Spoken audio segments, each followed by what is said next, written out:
as high performers, we get stuck in loops, and those loops only get us so far. They only get us to a certain point because they can't let us break through to the next point.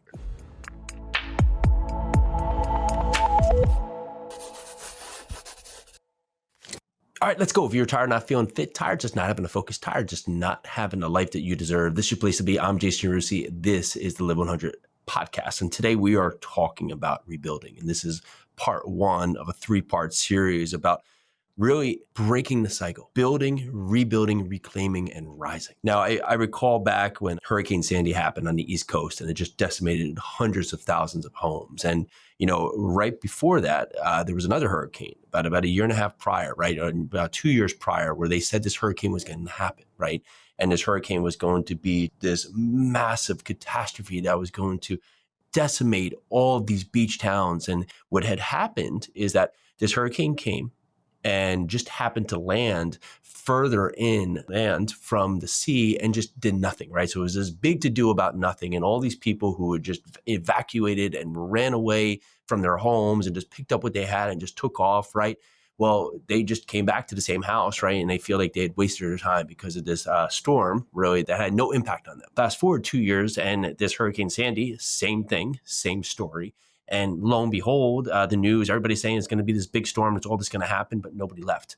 All these people stayed at their homes because they assumed, like before, that this storm was going to pass them over and it wasn't going to have this big impact or this big landfall or all these other things. It just wasn't going to be this thing, right? It was like the boy who cried wolf. People chose to stay. Yet this time, this storm hit with just massive ramifications, just causing mass destruction, right? Mass chaos, right? Where all these houses were flooding, 3, 4, 5, 6, 7 feet, sometimes 10 feet. These waves were coming over and breaking over the seawall. Houses were actually getting taken off their foundation and pushed out into the water. And all of these things just decimated billions and billions and billions of dollars of homes. And when you see that, it's hard to see something, right? It's hard to see something that was built, yet couldn't sustain the storm. Now, I'm not wishing that storm happened. However, that storm came back where a lot of people had tough choices, right? They had to look at either just moving on and just saying, okay, I guess that was what it was. Yet when you rebuild, right, you rebuild to the codes of today. And what we learn through time is that, we learn how to build or how to reconstruct to face the needs of the time. Because the building codes, when a lot of these homes were built into the 1970s, the 1950s, the 1920s, even the 1890s, the homes didn't have the same building structure, the building materials, or the same codes for the type of foundation to build, right? So they weren't compliant to be able to restrict or hopefully prevent the destruction that happened before. So a lot of these homes coming back were put up on wood piles. They were put at elevations that were above the FEMA threshold. They were built on helicals or steel pier or concrete piers that would allow for the water to go in and out without impacting it. They had the utilities get put up underneath the house so they wouldn't get flooded each time the water came up or a high tide came up. And all these things allowed for the rebuilding to happen. Now, when we look at ourselves, what if the version you're fighting today to improve is the version of you that you actually need to let go of? Think of that again. What if the version today you're holding on to, that you're working just to craft and prove or turn the corner with is the one that you need to let go of? You look at Blockbuster Video. It was the biggest thing. I think if you are of my age, you remember going there on a Friday or Saturday night to rent a movie or rent a game and to be able to go home. And that was your weekend, right? That was the place. And then lo and behold, they held onto that mission, having thousands of stores across the country, to which there was just one, I think, is closing now today because they didn't face the reality of the changing of the times. And lo and behold, Blockbuster was taken out by a company like Netflix.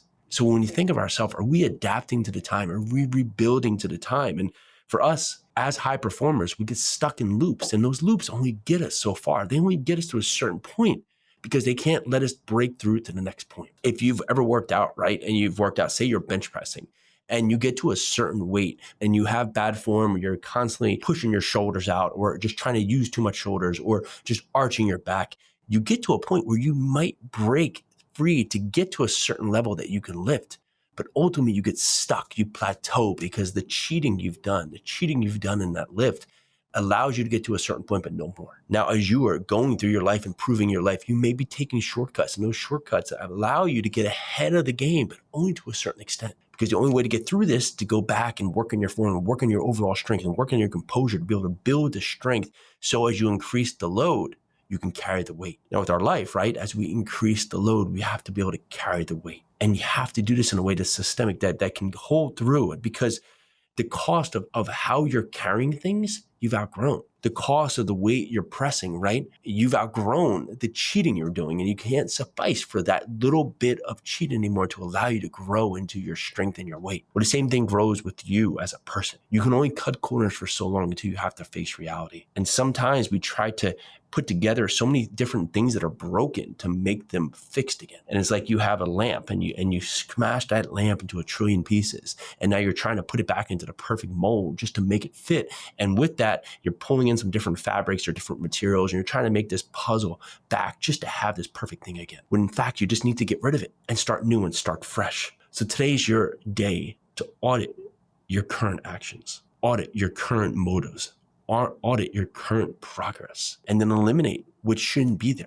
Eliminate the pieces you constantly pull in to try to make it work when in fact it's not warranted, right? You don't need it. And how can you reconstruct this, right? If we knocked it all down again, if we just flooded and destroyed everything that we were right now and rebuilt this again, starting over, what would be the steps we're taking? Many times, you can think of anything. Like, I've been in bad relationships before, and you try to hold on to this relationship because you've been in it so long. You've been with it so long. You try to hold it because it's been part of you for so long. When in fact, you just have to end it and start new. You can't mend what is broken 50,000 times.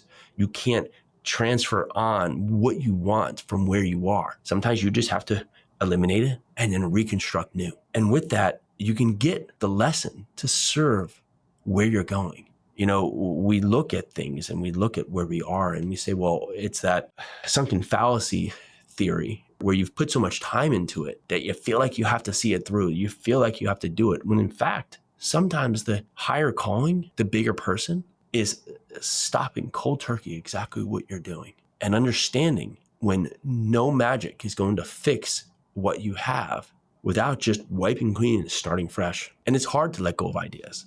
It's hard to work on something for so long, to really truthfully look at yourself in the mirror and say, you know what, that hasn't worked. So to set it aside and start back fresh with what does work. If you want to get to level 10 in your life and in your business, and you keep getting to level 8, sometimes you have to start back over at level 1 so you can start a path that allows you to support and sustain the ability to get to level 10.